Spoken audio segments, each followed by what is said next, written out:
All right. Today I'm joined by Cole Kephart and Ryan Autry from Garrison Brothers. Guys, thank you so much for jumping on here with me today. Thanks for having us. Thanks for having us.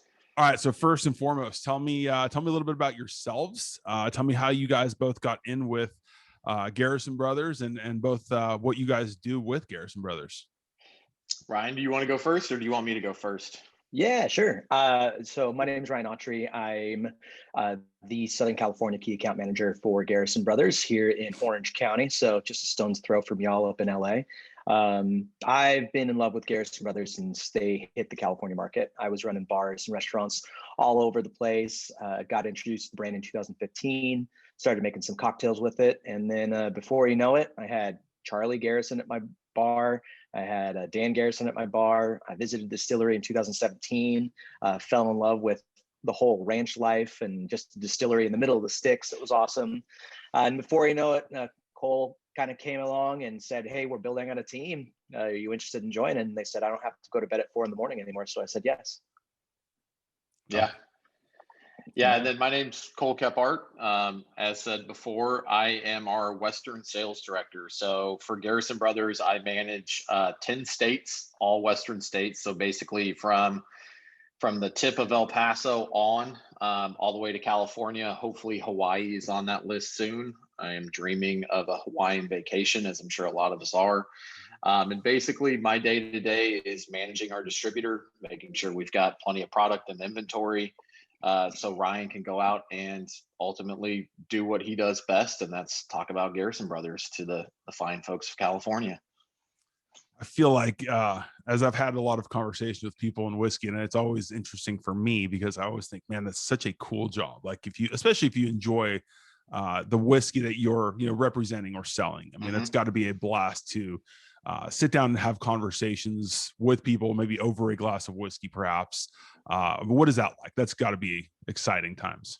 It's a great point because I've been in this industry for 15 years. Part of that was on the distributor side. The rest of it has been on the brand side. And I'm not going to name brands. Ryan already knows some of those brands, but we'll just leave it at that. Sometimes you have to sell some stuff you don't like because it's a job. Yep. The great thing is when you can come on to a company where you like everything that they do. And for me, that's been Garrison Brothers. I've had 2 brands in my career that I loved every single thing that we did. And Garrison Brothers has been one of them. And it's a delight to, because part of our job is going out and drinking in accounts. And it just makes it so much easier to sit down with the bar and have a conversation, and they can tell it on your face. Yeah. If you truly like what you're selling, they can pick up on that. They see it Right. enough. Yeah, I'm sure there's enough people coming in and out of town to try to sell something, and if you don't like it, it's like, yeah, I know what you're doing and I get it, but Yeah. I feel you here. Yeah. There's days definitely where it seems like you're just doing the job, but for us, we're lucky. I fell in love with the juice immediately, and so an opportunity to represent a great brand is great. And I turned a hobby into a career. My day-to-day when I was running bars and restaurants was, hey, go see what other bars and restaurants are doing and go find cool spots. Now I get to do it and bring bourbon and drink that bourbon with these people. And it's a lot of fun. It's an interesting, weird job, but it's very, very fun. Yeah, I can imagine that's got to be a blast. Yeah. That's got leads to some interesting conversations and meeting some cool people, I bet. Absolutely. It definitely does. It's, like Ryan said, there are days, every job's a job at some point, right? I mean, we all have those experiences no matter what you're doing, but for the most part, it's a joy and a blast 99% of the time. Yeah. Which makes it great. Yeah, that makes going to work a hell of a lot better for sure. It does. Tell me a little bit about Garrison Brothers. So how did it get started? Where's the distillery? Just give me a little bit of the background on the brand in general. Ryan, you want to take this? Sure. Or do you want me to? Absolutely. Yeah. Cool. So Garrison Brothers is that beautiful bottle you have in front of you. It's that's our small batch. So we're the first legal whiskey distillery in Texas, the first ones to ever be producing bourbon outside of Kentucky. We went 100% grain to glass. If you've ever met a Texan, they're very proud of their state. So if they're going to throw Texas onto that label, they're going to make sure that it was all Texas made. So never sourced to drop, never went through any mass producers of spirit. We did the hurry up and wait method. So as the story goes, and Cole, you can correct me if I'm wrong, Dan Garrison, he was working in finance, and he was working for a little company called Enron, if you're familiar. I heard something about them. Yeah, they're he was working for the trading platform that he built the trading platform that basically Enron ran on, and then Ryan can take it from there. Yeah, it was a little company out of Texas that utilized his trading platform, and he was getting paid in stocks and bonds, and he was like a few months out from investing and getting out and just retiring for the rest of his life. And then things happen. A company who's not a real company ends up not, making money and gets in trouble. So the IRS came a call and said, "Hey, Mr. Garrison, you're a part owner, so you owe us hundreds and thousands of dollars." And in Dan's fine words, he says, "I did what every good Texas husband and father should do. I abandoned my family and got drunk in Kentucky for about 3 months." And that's exactly what he did. So he left, he went to the Bourbon Trail, and he just became a distillery fly. He visited all the great ones and just would not go away, and just was asking all the right questions. And before you know it, he formed a relationship with Elmer T. Lee, who just fell in love with Dan. Elmer was a big fan, and to this day, he says that Elmer T. Lee is one of the biggest influences in his life. And they're having this conversation, and Dan goes, "Gosh, I wish I could make bourbon in Texas." And Elmer goes, "I bet Texas would make a really interesting bourbon. Not necessarily a good one, but a very interesting one." So they went to Applebee's and started literally just writing recipes on napkins and starting there. So Cole, if you want to pick it up from there.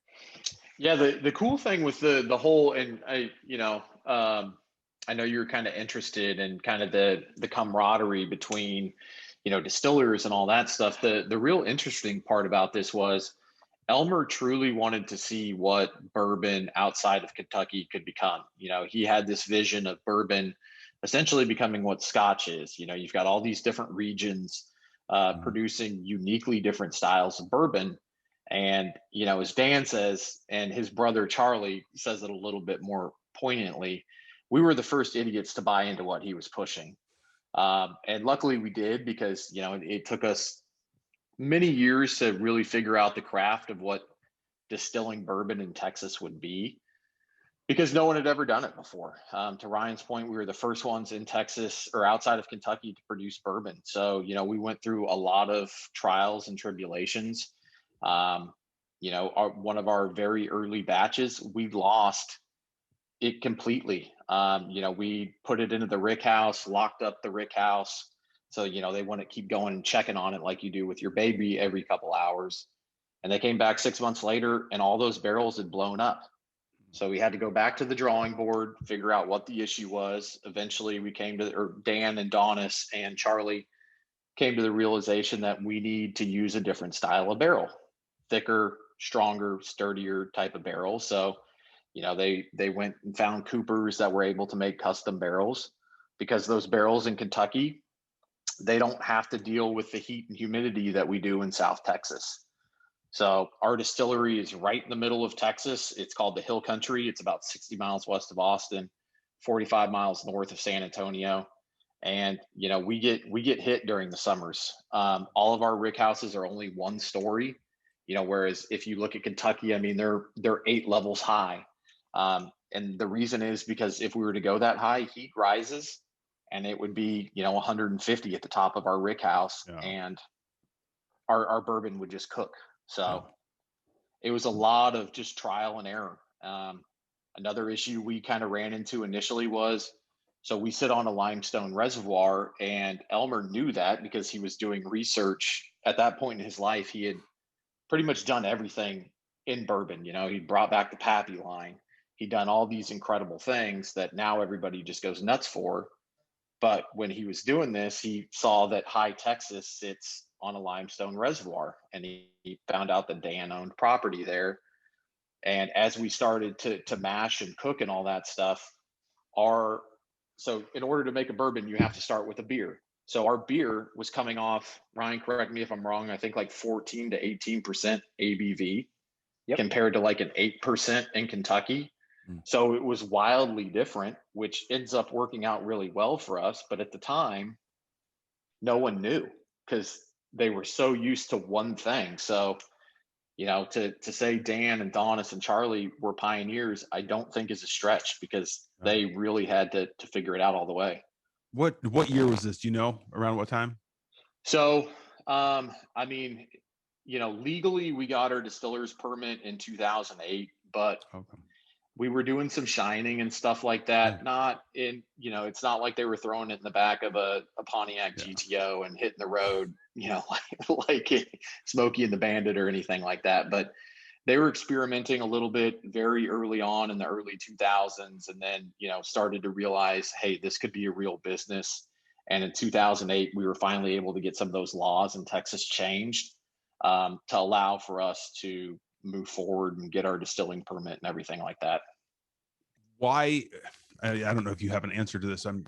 Why do you think that that Texas wasn't a place that people had thought about like venturing into in terms of making bourbon? I mean, you have the humidity, obviously the extreme heat, especially like where you guys are at. But I mean, you guys will get some winters, like you'll get some fluctuation with weather, right? I mean, everybody saw it earlier this year. I mean, the massive freeze, as they call it now, happened. But to answer the question, and Ryan might have some more insight to it, I just think at the time the distilling industry, and correct me if I'm wrong, Ryan, and you might not even know this, I think it was 9 distilleries in the country, and most of them were big conglomerate distilleries. At that time, craft beer was finally starting to come back after, it got blown away in the mid to late 90s. And I just don't know that anybody had ever really explored it. I mean, to make bourbon, it's expensive. It takes a lot of capital. You're not seeing any return on investment for 2 to maybe 5 years, depending on what you want to do. I don't know that it was necessarily Texas. I just think it's the way that the industry's set up. I think it might have scared people away. But Ryan? Yeah, I think one of the coolest things I really love about whiskey in general and bourbon even more specifically is that it's got a lot of history. There's so much historical relevance to it. And, when it landed in Kentucky, it was the perfect place to create bourbon. It was the perfect place for that bourbon to become its home. From there, you've got prohibition that happened. You have the post-prohibition time frame. It's kind of similar to how in Ireland you had thousands of distilleries, and then it all went down to like 3. Similarly, in the States, a lot of those distillers come prohibition, they left. They went to Canada. They went overseas. They just abandoned it. And so, luckily, in Kentucky, we had a stronghold, and we had a lot of different distilleries kind of keep in there. So what happened afterwards is that bourbon really wanted to be from Kentucky. There was a big marketing kind of slogan, the best bourbon comes from Kentucky. You extrapolate that over 70, 80 years, all of a sudden it's like all bourbon comes from Kentucky. And not necessarily true. Actually, it was Lyndon B. Johnson, when he was in office, he wrote in effect, he says, you know what, bourbon is the spirit of America. Thus, it can be made anywhere in the States. And that's the coolest thing. Bourbon is the most policed spirit in the world. In order to be called bourbon, you have to follow all these different laws and rules and regulations, from your corn and your mash tun to how you barrel age to how you distill and your proofing and fill levels. At that point, it became just this really cool category, but nobody thought like, okay, well, we can do it outside of Kentucky. It's just, this is where it came from. This is where it goes. I think it's funny because people still think like, I mean, I've still run into people now that they're like, yeah, bourbon, that's cool. Like it has to come from Kentucky, right? It's like, no, it doesn't actually. I was going to say, we still on the sales side of it, because we're out interacting with the end consumer on a daily basis. Ryan and I hear it probably at least once a week. When we first started kind of hitting the California market, it was almost every day. So it is nice to see that consumers are getting more and more educated on what the alcohol that they're drinking is. But yeah, to Ryan's point, it was essentially marketing that drove that Kentucky, it only can come from Kentucky mentality. But people are getting smarter, which is great to see. Oh, sorry, go right ahead. No, go ahead. The thing that I found really interesting, and I think the reason that you're starting to see such a big explosion of whiskeys and bourbons from all over the country is that, to me, I actually think wine in a big way. People started drinking wine and understanding terroir.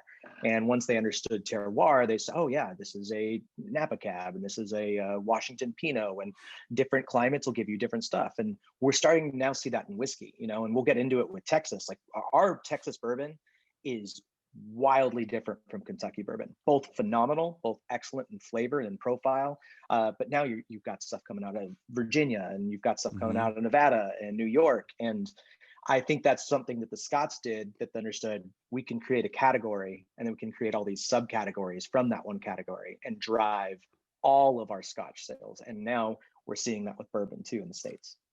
I think that's a cool point. I want to talk to you guys about like that Texas bourbon thing. And I don't, not to get away specifically from Garrison Brothers, but what I think is really cool is I've talked to a number of people and I've not heard one person like badmouth another either brand or company or anybody that's trying to do what everybody else is doing. Everyone's trying to make good bourbon, and it's not like, yes, you're competing clearly in sales and stuff like that, but it's like you all want to just make it a great industry. And I mentioned earlier, like I had Jamie from Treaty Oak on, and she was super complimentary of you guys and Balcones and everybody that's out of Texas. And I think, like you mentioned, the regional aspect of it. I guess my first question of that would be, like, for one, with the different bourbons coming from so many different areas, and like you mentioned, I mean, great one coming out of Nevada, there's a good one out of Washington and everywhere, how does that, I guess, change or get skewed with consumers with, when you throw in like an MGP, and it's not to bash on anybody that uses MGP by any means, because a lot of people don't have the capital to sit on their whiskey barrels for 2, 3, 4 years before they sell it. But does that sort of get skewed when you see, okay, here's a company out of Wyoming and it's made in Indiana, or it's being marketed as that? Does that skew it a little bit, or is that going to be for a deeper level consumer who really wants to have stuff that is regional? It's go ahead, Ryan. So I love that is a part of what we're talking about today. Hats off to MGP. They make incredible whiskey. They have helped build so many different brands and so many different people. I think the biggest thing that we learned is that, and I learned on my side, is that you can have the same whiskey with a whole bunch of different labels on it, or similar whiskeys with a whole bunch of different labels on it, or you can kind of branch out and start tasting new stuff. And that's specifically with Texas, what we really love, what Balcones is doing, what Treaty Oak is doing, what we're doing. It's all slightly different, but we're all aligned with the idea of, okay, that's okay that we're different. And the more the merrier. For my industry, when I was running bars and restaurants, we were very craft driven and very chef driven. And we didn't look at it as competition. We looked at it as more as the more restaurants and bars that are like us that are out there, the more the consumer and the people out in the world are going to say, you know what? Maybe I can steer away from my normal go-to stuff and try some new things. And that's something I'm with. Yeah, to Ryan's point, I mean, if one of us wins, all of us win. I mean, we're in the whiskey category. Texas is a small guy on the block. We're sitting there, punching against some big time heavyweights coming out of Kentucky. So, whether it's Texas, Nevada, I heard you mention the Smoke Wagon guys over there, or even the Woodinville guys up in Washington. We're all going up against the big giant. So, if one of us wins, we all win. And, to the point about Texas and MGP, I saw you holding up a bottle earlier. We put a stamp on our bottles. It's a little silver stamp, little kind of circular looking thing. And it's basically saying this is a true handmade Texas bourbon. So Balcones has some of theirs with those stamps on them. So do the guys at Treaty Oak. I've known Daniel for a long time, and he's making great whiskey over there as well. So, while there's nothing wrong with MGP, the thing that started to, I think, rub Dan and some of these guys that are making their juice from scratch like we do, they're basically coming in and saying, hey, we're Texas. Well, sure, you've got a marketing team that lives there, and that's fine, but you're not truly doing what we're doing. And Dan was able to create this whole foundation, to really hone in on true Texas producers, which I think is something great. It's a call out for everybody to strive to be a little better, in my opinion. Yeah, I mean, I think that's a great point. Like, and to your point earlier, like I've never met a Texan that's not proud as hell to be from Texas. Yeah, I don't know if I've made many trips to Texas, and I don't think anybody that's from there does not have a Texas flag in or around their house. So like, it's different than California. Yeah, it's very different. I don't see that bear flag a lot of places. No. But it's like, you're right. And I think especially being from Texas, of any other state, maybe like, except for if something were to come out of Hawaii, you're not going to have the state pride that Texas is going to have. So if you're going to put that it's Texas whiskey, that you want that to be from Texas and made there and aged there and have everything, if possible, to be from there, I would imagine. Yeah. For us, we over the last couple of years, the mash bill is still the same for us. It's 74% white panhandle corn sourced from the southern part of Texas, 15% red winter wheat from Texas, and then over the last couple of years, we've actually transitioned to barley from Texas, which is, so now it's a truly 100% Texas product, which, if you talk to our master distiller, Donis Todd, he is very proud of, to have all the grains now coming from Texas. I'd imagine that's got to be a huge source of pride if you're making a Texas whiskey, that everything's from Texas. Yeah. Oh yeah. Yeah. Our first few runs were with grain that we grew on the ranch, like in our own backyard. Wow. We worked with a corn producer for that, but the wheat we were growing in the backyard. And now as we've grown, we've actually been able to include a lot of Texas farmers and Texas ranchers to work with them, support them locally, and support their business. And it's been a wonderful growth of relationships. Yeah, I think the way that I heard it described once is like, look, we are not going to take down Buffalo Trace. It's just not going to happen. So it's like, you're not trying to beat those guys. You're just trying to kind of have your own place in it. And I think what's the other place that I would say is making so much cool stuff is Colorado. I think there's a lot of really good bottles coming out of Colorado right now. Oh yeah. And I think they've got like their own little niche going. And I think Texas has their own niche going. And it's like, when I start seeing those things happening, like you were talking about with like the regional, differences, Ryan, I think that's like, those are three things that I think are very cool right now between the Colorado, Texas, and like your Kentucky, bourbon that's coming out from Kentucky. I think it's really cool. Yeah. So, okay, when you see Garrison Brothers on the shelf, like this just, again, it screams Texas. Like you've got the star, you've got like, it really like that, like, I don't think you have to read it to know that this is from Texas. And I love like the straightforwardness on the bottle, right? You drink like an adult. Like, look, we're not drinking little kid stuff here, and the price point's not at like, Steve's whiskey in a plastic bottle on the bottom shelf. Talk about it a little bit from like the marketing side and getting that out for people. Yeah. Can you be a little more specific in what you're like, just in terms of, is the bottle to like draw attention to like, look, this is something different. This is your, like I said, this screams Texas when you look at the bottle. Is that something that you're like going for and trying to draw people into like your category specifically? Yes. Yeah, I would say it's a bit of both, honestly. Like, for us, yes, we, if you look at most of our marketing, it is geared towards Texas. But on the other end, we also don't want to be known just as, oh, that's a Texas bourbon. We want to be known just, hey, that's a good bourbon brand, So I think it's a little bit of both. But yes, to your point about the bottle, you can't not look at it and go, oh, that's Texas. Sure. Or, think anything other than that. Yeah. The way I like to kind of describe it, even just looking at our bottle, because we spent a lot of time designing that bottle from, the waxing to the bands to the inset star. I like to call it's the perfect Texan. It's the, cowboy boots and denim jeans, but also with that nice white luster pearl snap down collared shirt that's tucked in with a cowboy hat. It's everything that shows like we're classy, but we're also, you know, a little bit rough and tumble all at the same time. And we wanted to kind of draw people into that idea, like, you know what, that bottle looks different already. Even the color looks different. Yeah. And yeah, it's a lot of fun kind of talking about it and then segueing like, hey, we're Texan. Oh, okay.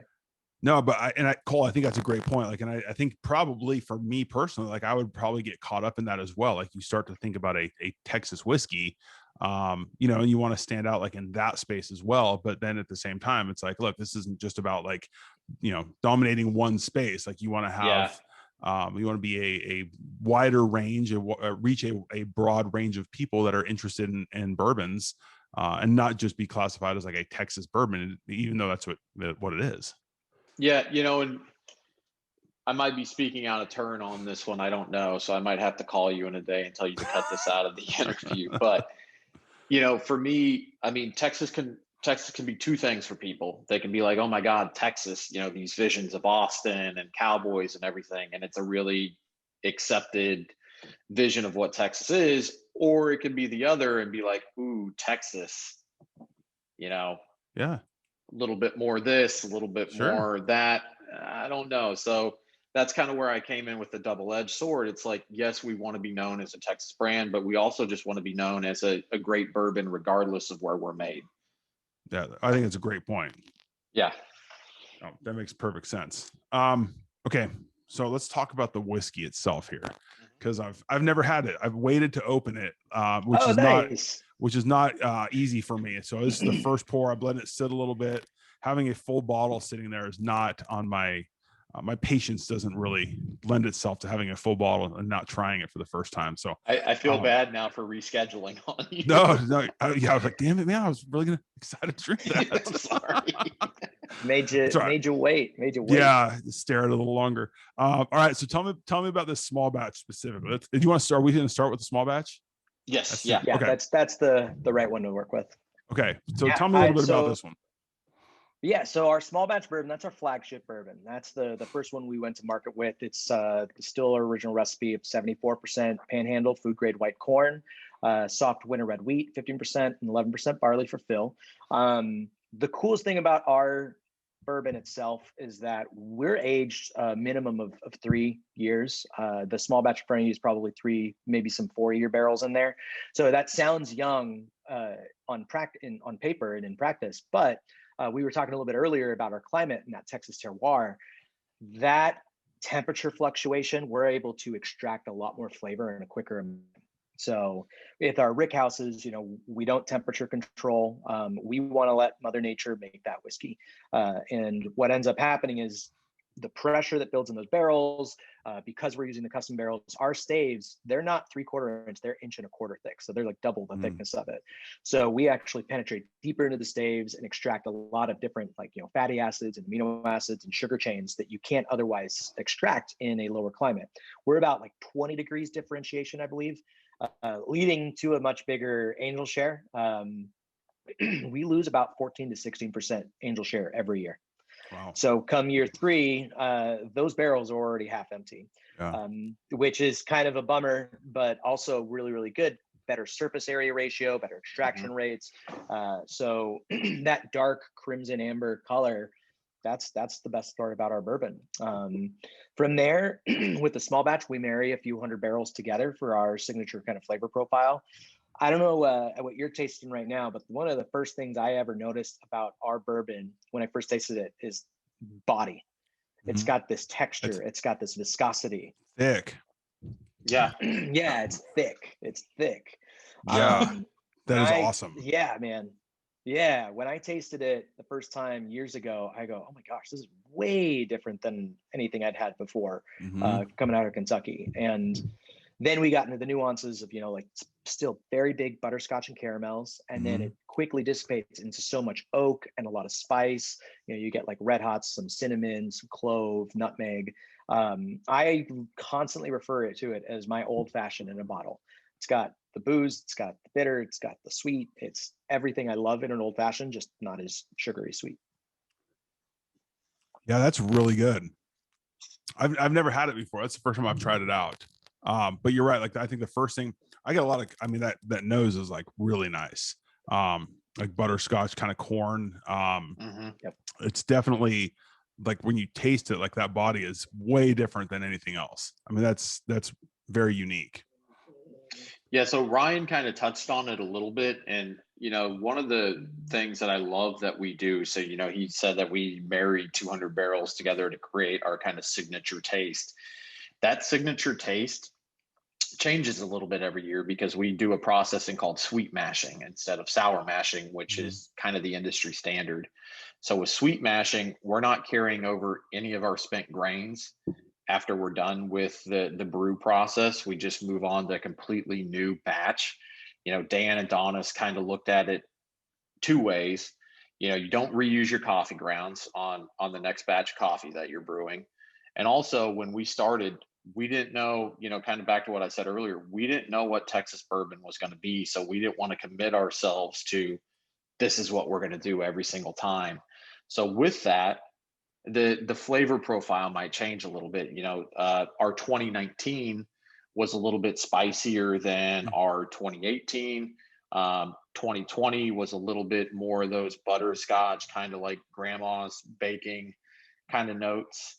But it was softer than the 2018. So it's really interesting to see each year vary a little bit, not drastically, just having some different notes stand out. And I think that's the cool thing with being a smaller producer that we get to do. I mean, that would be very challenging for one of those big guys to do, and very expensive for them to do. Yeah, I would imagine that's definitely from the craft side versus like again the giants in Kentucky. I mean, when you get the bottle number on these things and you got the year on them, it's like that's a fun for me as somebody that enjoys bourbon. Like I want to taste that 18 and 19 and 20 next to each other and compare the two. I think that would be an absolute blast, because despite like the small batch, and if you get a small batch of something out of Heaven Hill, it's going to be the same every single year, no matter what. There's really not going to be a variety. And that's impressive as hell. I think that's one of the most impressive things with the bigger guys. Like I jumped into a bottle of a bourbon that my grandfather had in the 80s and compared it against something that I just recently got at the store, still almost identical. And I was like, man, that's 40 years removed and it's still the same juice. So that's amazing. For us, we really like to highlight that idea of like, hey, you know what? Grains give off different sugars.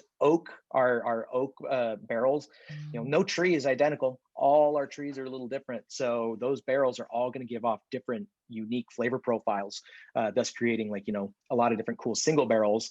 But then you can marry Rickhouse 3, row 4 with Rickhouse 1, row 1. And it's just makes a really, really cool little juice there. Go ahead. On that point, so you said something, Tony, that'll come back to, but to Ryan's point too, our master distiller Donis, every Monday morning, he is going out and trying at least 12 barrels on the ranch. So for us, it's not, I mean, there is science there. Don't let me take away from what Donis does, but it's more his palate and his taste. So as he's tasting these barrels, he's making a quick judgment. Okay, that works for what I want to do with small batch this year. Or, hey, maybe that stands out in a very unique way that needs to go into our single barrel program, honeydew, or one of our other allocated items. So for us, it's all taste, which is incredible that he's still doing it that way. And then you were talking about the hand signed bottles, Tony, and that's usually either Dan Garrison or Donis Todd down at the end of our bottling line, hand signing each bottle, writing the number on there after volunteers have stood there all day dipping our bottles. So 99% of our bottles are hand dipped by volunteers. So if you or anybody tuning into this in the near future wants to come out, they can hang out with us all day, dip bottles, drink bourbon, drink some Lone Stars, get some food, and have a blast. That's awesome. That's I feel like that's a distillery experience that might be different than others. That would be pretty rad for to do. It is.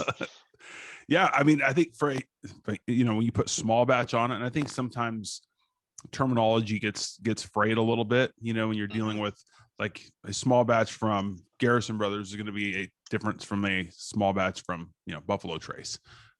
Just purely based off of quantity. And like you said, it's impressive that you can have that mass quantity and keep it consistent. I think that's crazy.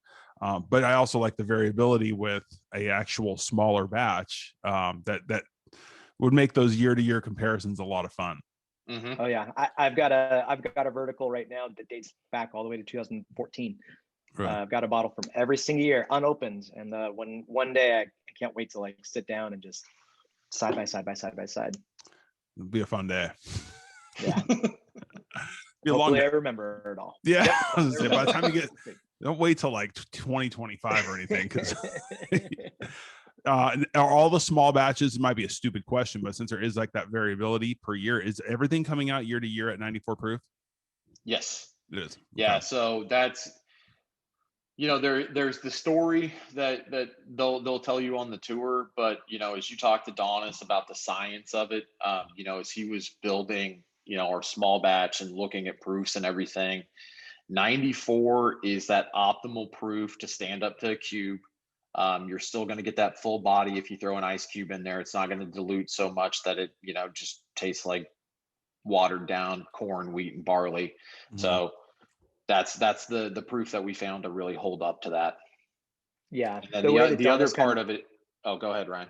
The way that Donis kind of talks about it is that all our barrels, they're uncut, they're unfiltered. You know, we don't do any freeze filtering, anything like that. So you still have all of those oils from the wood that are in that bottle. The moment you dip down below 94, you get a little hazy kind of characteristic to the bottles. You kind of can see a little bit, like if you were to throw that bottle into the freezer and come back, you'll actually see all of those oils congeal and clump up. And you shake it up, it'll all go away. But that yields, that leans towards us being a lot more of like a velvety characteristic. A lot more of those flavors of richness come from all of that. So yeah, that's exactly that's what really I was cool. Say. That's really cool, and I think it's cool. I don't know that I've heard about using the thicker wood yet in the barrels, but that makes perfect sense with the summers that you guys have down there. Oh, it's wild, man. It's literally, you can go into the rick house and you'll see bourbon still pushing all the way out past that 1.25 inches and just like crystallizing on the surface. It's crazy wild. It's nuts. Yeah. I mean, I love the color of it. The nose is outstanding. I mean, it's like you said, the body of it like is so unique because I don't think you get that you said the viscosity, not to that extent. I mean, some, you know, you'll have stuff that has, you know, the legs dripping down on it, but like you don't have that full mouth feel of like, I mean, it's thick. Like it's a really nice feeling bourbon. Yeah. Yeah. And then, you know, think about what you're drinking now and then, you know, multiply it a little bit as you start to get into our barrel proof stuff, and that viscosity is amped up a little bit. And then on top of the proof, it just creates a beautiful tasting high proof bourbon. That's to Ryan's point. That's one thing that I truly love about our bourbon is just that viscosity, because it is so unique. Yeah, that's delicious. I can only imagine those high proofs are kicking a little bit. And I do love, I mean, again, I do like some high proofs for sure. But like I'm not a fan of like the 80 proofs. They just don't really do it for me. There are some obviously that have some delicious flavor, but that's not going to be like my go-to. Like I'm not going to go and typically pick up something at an 80 proof. Not because the flavor's not good. I just don't. I prefer something above, you know, like that 90 to 100 range is going to be something I'm going to sip on. Like that 94 is money. Like that's a seems like a perfect point for that. All right, what are we moving on to next? I would probably say single barrel, unless Ryan disagrees. I got the honeydew and the Balmorhea. Honeydew. Oh, Balmorhea. Sorry. We're going honeydew. Balmorhea. Yeah, the Balmorhea. Let's do the honeydew. We'll wrap up on the Balmorhea. The Balmorhea is like the creme de la creme. So our honeydew bourbon is an expression that's a little bit newer to the California market. We brought it out in September of last year. This is the weirdest infused whiskey you'll ever hear about from anybody. I'm not a big flavored whiskey guy. I just can't do it. I'm not, I wouldn't say a purist, but let's just say I've had a lot of bad experiences with flavored whiskeys late into the night, if that makes any sense. So college. Yeah, exactly. I can afford that. Yeah. Sounds good. Yep. Cinnamon apple something. So the honeydew bourbon is very unique. What we did is we took our small batch bourbon and we dumped that in the stainless vats. And these barrels that Donis finds, he specifically leans into barrels that have a more honey-esque finish or a honey-esque flavor profile from those barrels and those bourbons. We dump those in the stainless vats, and then he works with somebody to pretty much take the barrels that house those bourbon, break those down into cubes, and then pressure infuse 500 pounds of Texas Burleson raw honey into those cubes. And then we let those dry out, and then we steep them back in the bourbon for an additional 6 to 8 months. So instead of utilizing, residual sugars or kind of like any kind of artificial flavoring or anything like that, we're allowing a natural bonding process to happen as the honey from the wood then soaks back into the bourbon itself. So I really like to call this a honey finished bourbon as opposed to a honey infused bourbon. What you'll find is it lacks that sticky, syrupy kind of like tackiness that you get from other flavored whiskeys. This is still a bourbon true to its heart. But yeah, Cole, if you want to talk a little bit about it. Yeah, Ryan was talking about those staves that we chop up, and to me the coolest thing, and I'm not exactly sure on the weight, so I'm just going to use an example here, but Donis essentially has these chopped up into like a little sugar cube almost size chip, and then we get it pressure infused in there. So if that chip went in weighing 1 pound, let's say, it comes out weighing double, so 2 pounds. So that's pretty incredible that they're able to force that much honey into a little tiny wood square. And honestly, the thing that I love most about this, and you can truly taste it, it's on the nose, it smells like raw honey, which I love honey, and it's there. And then on the palate, it's soft, it's subtle. To me, it doesn't linger too long like some of those other flavored whiskeys might. It's there, it's gone. And the beautiful thing is it's still bourbon. We haven't watered it down to 70 proof or anything like that, so we can have the honey show through more. It's a nice subtle kiss, and it's gone. I get the strongest note of honey on the finish. And like you said, it's not long, but I get the strongest note of it on the finish. Yeah. Like at the very end. So it's basically the small batch with the honey, right? Yeah. Yeah. Okay. And that's still 94 proof? No, this one's 80. So I 80. I was laughing in my head a little bit as you're like, typically I like the higher proof.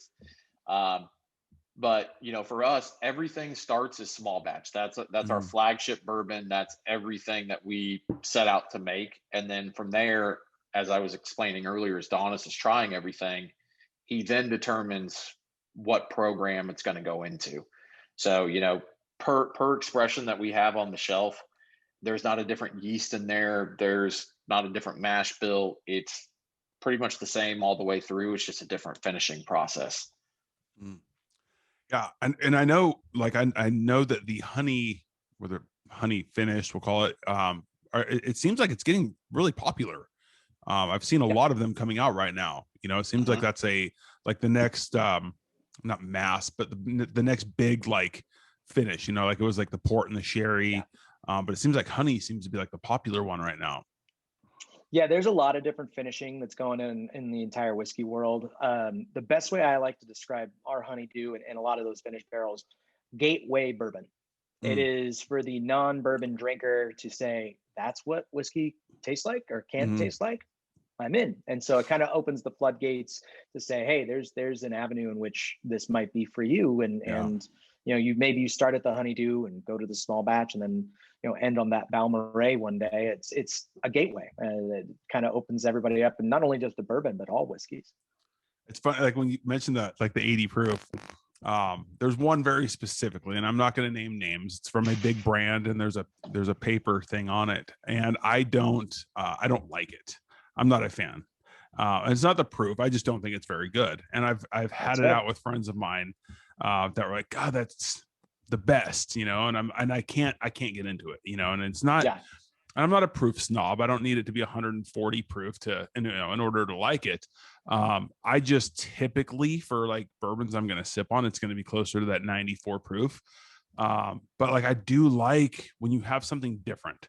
You have something like a finished one that'll sit a little bit lower, and then I think you do get some of those, because the finished bourbon, I think at a high proof, I think you start to like get those. They get a little sharp with their flavors, because it's like you get that proof, that hit from the proof, the bourbon, and then you get like that hit from a like whatever it's finished in, and it just feels very like jagged. It's not a smooth, consistent drink.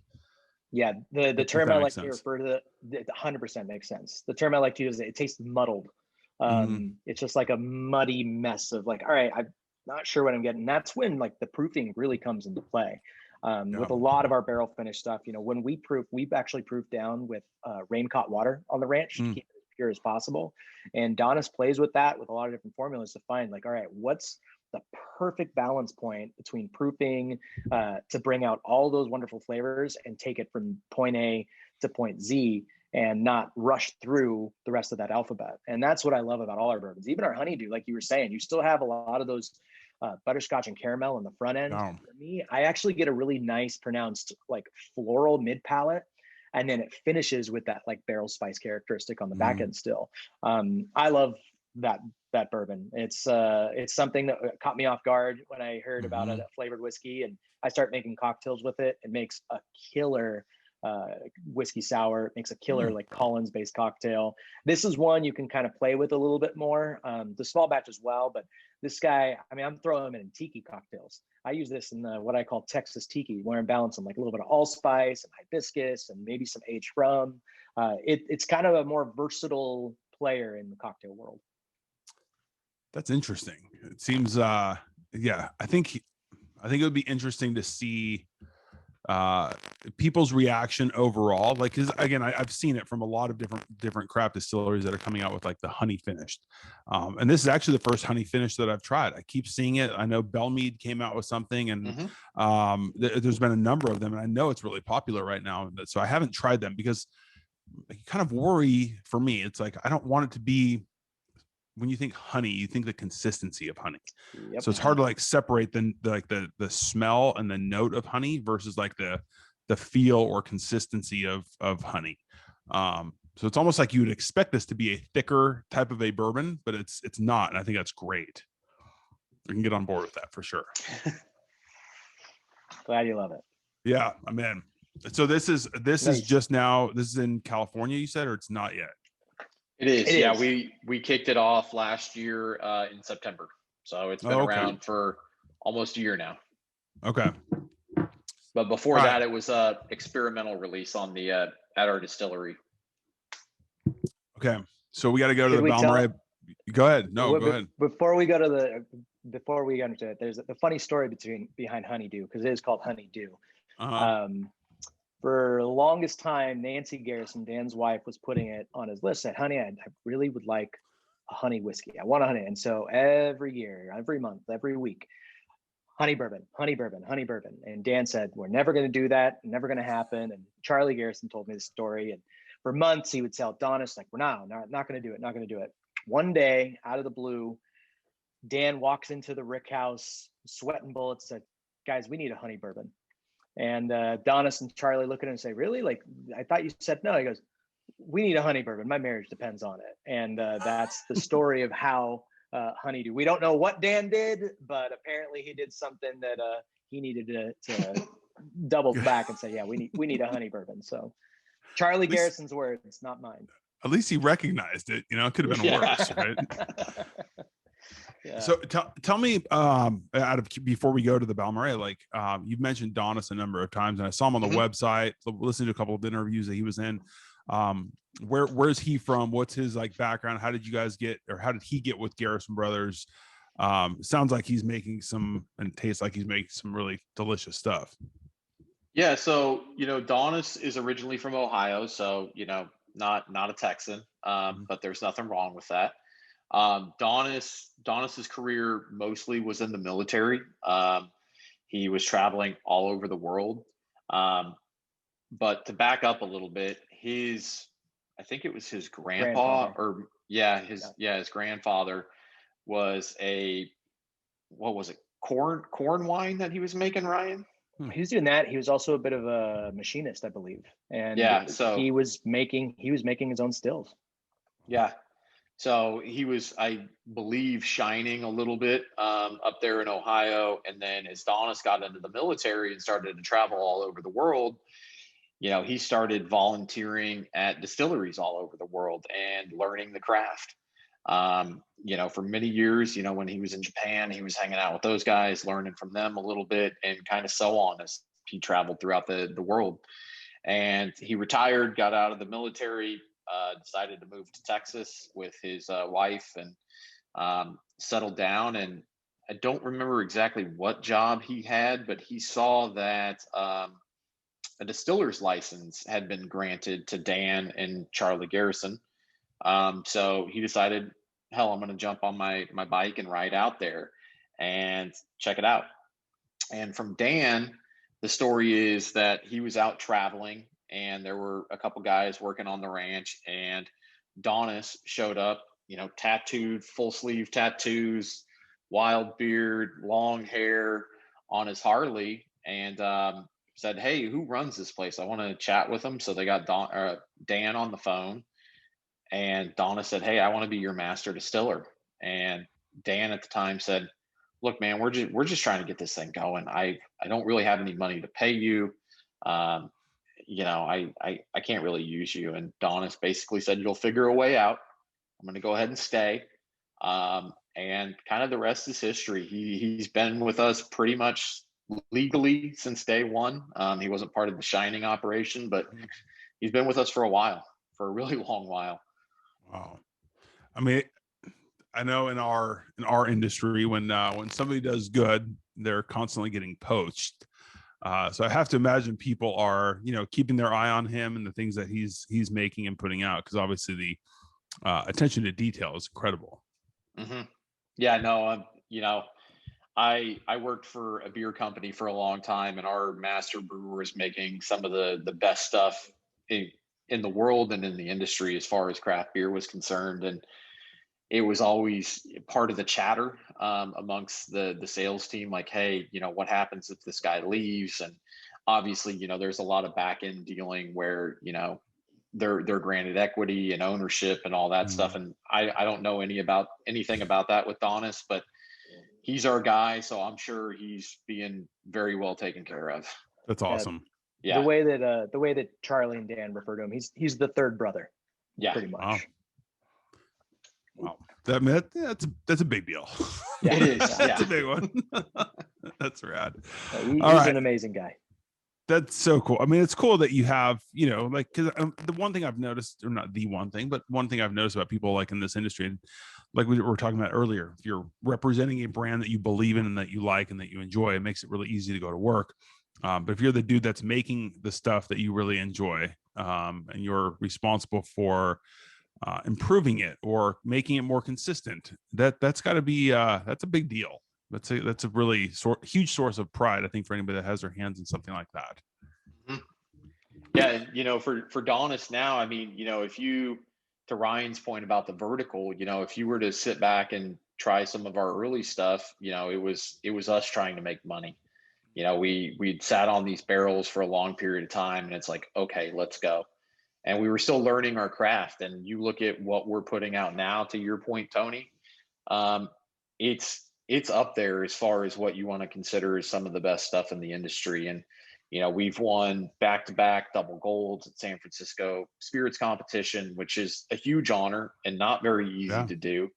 And we've won a ton of other very respectable awards. And, for us, I always say this, Donis is making the best juice in the industry. He's truly figured out what he needs to do. And it's incredible what he's done with our little brand from Texas. And I think it's cool too, because like you were mentioning earlier, you have like you're dealing with different aspects that people aren't in other spots. And not to say it's not to diminish what anybody is doing, because I think it's incredible what people are doing. But like, you can't just say, okay, well, this is what they're doing in Kentucky, we're going to copy that and do it here, because you can't. It wouldn't work. Yeah. You have to do it your own way, and you have to figure out, like, you're dealing with like weather that you have no control over, and it's extreme. I mean, you're talking like extreme heat, extreme humidity, freezing cold, that don't have the swings that, you know, Kentucky may have, or, you know, whether you're in Vegas or Fallon, Nevada, or Washington, or back east. And so you are like, there's a lot that goes into that. That's not easy. No, it is not. Yeah, that's cool. It's always cool to hear about people who have, like, you know, niched their way out of this and found that, you know, there's a different way to do things to make really good juice. Yeah, I'd agree with that. You know, it's Dan always makes the joke, we're not making vodka here, you know, so it's yeah. So I'll just leave little it at that, shot at his friend down the road. That's fair. All right, tell me about the Balmorhea. So I will say this. So I very honestly, I'd never had Garrison Brothers. Seen it on the shelf, but the one thing I'd heard of was Balmorhea and Cowboy. Yep. And I keep hearing about those two things. You know, single barrel sounds like it's there's some good single barrel, a good single barrel program going on, but keep hearing about the Balmorhea and the Cowboy. So tell me about the Balmorhea. So what you're about to enjoy is it's kind of tied with Cowboy, but it's our most award-winning bourbon. This is a double barrel bourbon. We take a 4-year, dump it, and then we put it back into brand new American oak for an additional 1.5 years. So two different barrels over 2 different seasons, lending to a very, very tannic and earthy and rich bourbon coming out of those barrels. We proof it at 115 proof. So it is going to get kind of like a little more of that higher octane that you like. But the coolest thing is, that's what I was about to say. You look that up, it is dark. That's dark, dude. That is like, dark. That's no joke. Yeah. Like, it is like maple syrup dark. Yeah. I was like, when I poured it, I'm looking down at that and I was like, man, that looks like held up to the light. I was like, good Lord, that's no joke. Yeah, that barrel extraction over those 5+ years is extreme, and the flavors you're going to get out of it are phenomenal. They are very, very nuanced and balanced. You've got a lot of those, like, kind of like, for me, I get like dried cereal maple oak characteristics with a lot of like hints of earthy tobacco. Is it same kind of mash bill as the small batch? Yep. Yeah, that's one of the coolest things. Go ahead, Cole. No, go ahead and finish your statement. I'll jump in. That's one of the coolest things that I love about Donis. What he likes to do with our bourbon is, instead of messing around with mash tuns, he likes to mess around with barrel finishes and experimental barrel finishes. And so the Balmorhea is like that. The Balmorhea is an experimental barrel finish because it's seeing a second oak barrel for an additional 1.5 years. Similarly, we have a couple other expressions, a port barrel finish that just got released called Guadalupe. We released another one called Laguna Madre that's a 4-year American oak, 4-year French oak. That has a lot of different nuances and incredible flavors. But the Balmorhea was the first barrel finish or kind of experimental finish that we did that just nailed it. It's spectacular. Dude, that's amazing. We call it our candy. It's our bourbon candy. It is delicious. I mean, there is so much going on in there. It's incredible. And it's still going on, by the way. Yeah. Yep. It will. Like it's still happening. Yeah. It'll linger with you. You know, when you're out on the field of practice, you might get a little like ooh, I like that. a little bourbon exhale. Like, oh yeah, that's what I had this morning. I mean, but it's like it's kind of a dry finish. Like, it's very, like, it's dry. I mean, but it's like linger. I mean, it's still sitting there. Like, I'm still getting flavor from that. That's one of the coolest things I like with our higher proof bourbons. As the as it dissipates from the palate, it just carries. It coats, lingers on the exhale. It's going to linger. Like, you're going to taste this bourbon for the next 15, 20, 30 minutes after you're finished. It's the best part. Man, that is really interesting. Like that, I mean, it's like it coats your mouth and it like dries out and the flavor just it's still sticking around. Like, that is rad. Yeah. Yeah, it's I love every single thing that we sell, from the experimental stuff to, honeydew. I Mm. love it all. It all has its perfect time and place. But if you were to stick a gun to my head and say, hey, which is truly your favorite Garrison Brothers, it always comes down to Balmorhea for me. It's such a beautiful, unique bourbon. Ryan was talking about the second barrels that we use, and they're brand new American oak barrels. So as you look at that color, that is 100% attributed to that second round of new barrel. Yeah. So, we're not, using a port barrel. We're getting so much additional extraction from that new barrel. It's pretty impressive. And I mean, it really shows in that bourbon. It really tastes through in that bourbon. And you're not toasting it or anything? We do toast, yeah. So Yeah. both rounds are toasted to Donis's specifications. He's got his own custom char level and I believe toast level and everything like that. I believe it's a 53-second level 3 alligator char. Yeah. Okay. Yeah. I mean, that's really, really good. Yeah.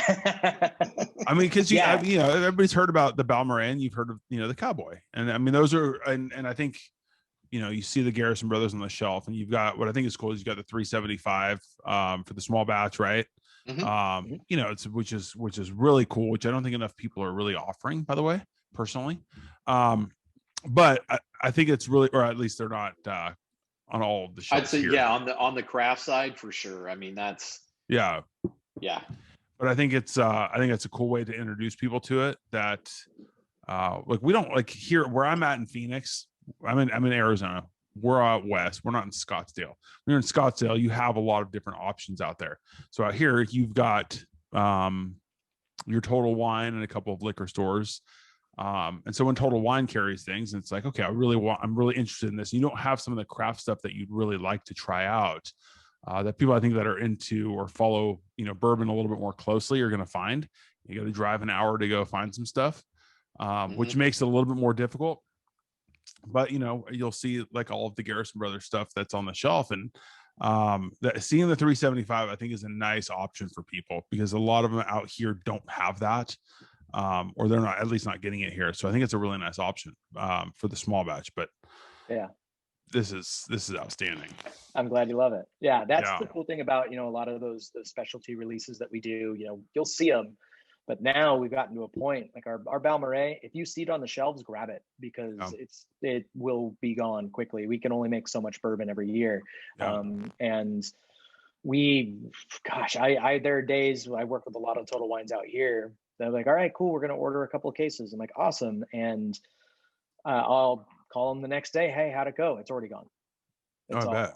So it's a lot of fun. It's got a great following now. And, we've got, even to when we do their distiller releases, when we do our Balmorhea release every year, or the Cowboy, or the Guadalupe, we have fans from all over the place that come and line up the night before, and we have a stretching 2-mile road that backs up all the way to the highway with a car towed up behind every single other car for the entire night. People are sleeping in campers, people are sleeping just in their car, and those days are a lot of fun because you see how many people get really excited about our bourbon, and it's just a big party on the ranch. Yeah. On that, go ahead, Tony. No, go. I was just going to say, to Ryan's point, we just released our Guadalupe, which is our port finish, and we have yet to try it. But what I'm reading and hearing is it's amazing, so I can't wait to try it. But the first person showed up Friday, either Thursday morning or Friday morning at 9:40 a.m. to get in line for something that was going to release 24 hours later. And then it's crazy. I mean, Donis, he'll take a video of him driving up in his like quad basically, and it keeps going. You think it's going to be a minute-long video. It's like a 10-minute long video of him just driving along, and everybody's out waving, having a good time, either drinking bourbon or, some Lone Stars or something, waiting to get their 2 bottles from the distillery. It's crazy. That's nuts. I mean, it's got to be cool though for you guys to see like how I mean, it's not just yes, like distribution's nice and all that, but like when you have people that are there that are going to go and spend a day of their life sitting in line to go get this, like that's got to be cool for you, you know? Oh, it's incredible. Yeah. It's amazing. I mean, those people are diehard fans that a lot of people, no matter, you know, what you're making or producing, whether it's alcohol or tea, they would go crazy to have that line and enthusiasm behind their brand. So we're truly blessed in that way. Yeah. Give me some of these three. And I want to talk about some of the other ones that you guys have out, but give me some price points on these three, if you guys would. Yeah. So with the small batch and the honeydew, typical retail, and you know, for the West Coast, you're anywhere from $79 to about maybe $85, $99, depending on which market you're in, is typically where we try to land. For the Balmorhea, typically about $179-ish is kind of where we're landing retail. And you brought up Total Wine; those are our Total Wine prices most of the time. Mm-hmm. Yeah, I think I saw the small batch at 84.99 or something like that. Yeah, and then the boot flask. So that's what we call the little guy, the boot flask. Quick story on that. Dan started to get really annoyed that he couldn't take his bourbon into UT football games. So he had this brilliant idea to create a bottle that fits in his cowboy boot between his calf and his boot. So that is our boot flask. That's what we call our little guy. But typically that's anywhere from about $39.99 to $40, depending on, you know, what the big guy's price is. You got to respect the intuition to know that we got to be able to get that in to watch the Longhorns, you know.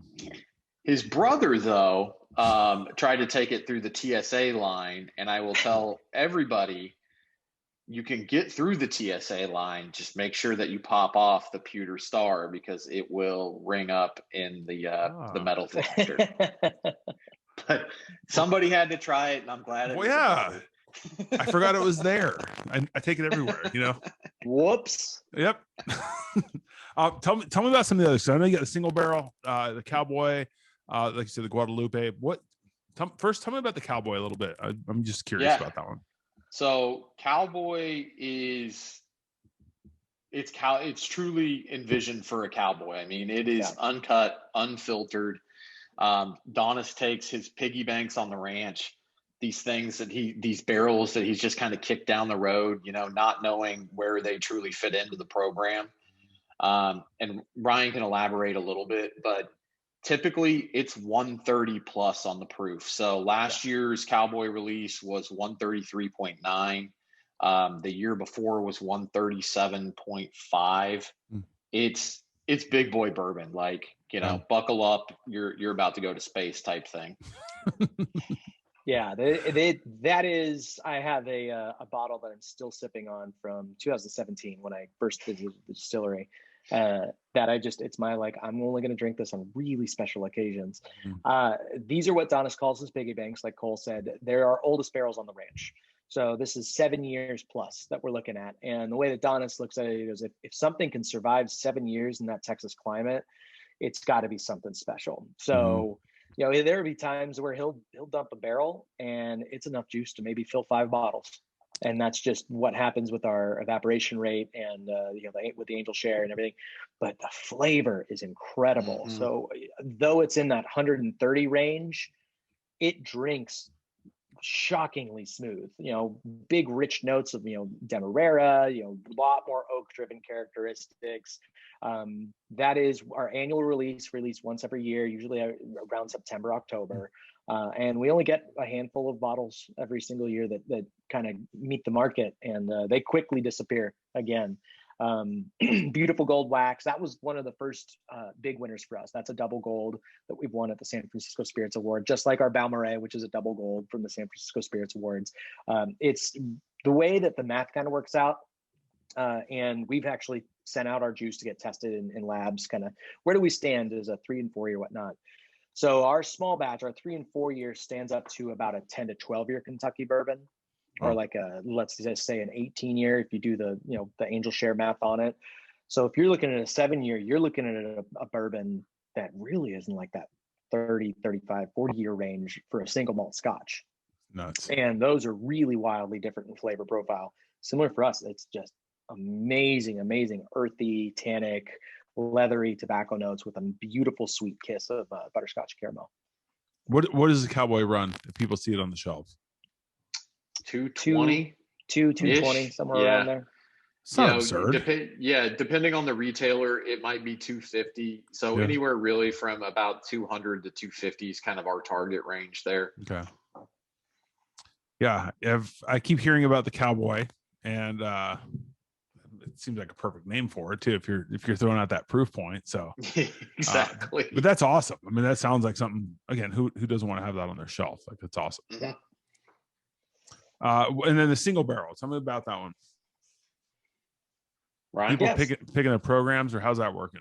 Yeah, we do it in a couple different ways. So, when Elmer was teaching us how to make bourbon, he said you're going to come across these unicorn barrels, these perfectly extracted, very different, just for lack of a better term, weird barrels. And he always just said, kick those aside and bottle them off as one-off experiences. That's how he developed Blanton's. When he was developing Blanton's, he started coming across barrels and was aging it a little differently in the rick houses, and said, this is wonderful. Like, why would we want to marry this with other barrels? Let's just go straight with that. So we actually have a single barrel sampler out in the field. It's beautiful silver wax. You can see it in a lot of different places. And every barrel is a little bit different. I like to talk about it as it's a little bit more refined, where it's not as viscous. It's a lot more clean spice variations. Beautiful bourbon. We in the past have done single barrel programs where you can come to the distillery and drill into about 4 or 5 different barrels, do a pull, and then sample them next to each other, pick your favorite, and bottle it as a one-off experience. So with the current climate of the world right now, we really aren't doing that. Just with the last thing we want to do is halt production of bourbon. We got to be making bourbon every single day. So the distillery is open for visitors. We'd love for y'all to visit, but for the single barrel, private barrel stuff, we're pushing that down the line until we can all hang out and really drill into those barrels on a deeper basis.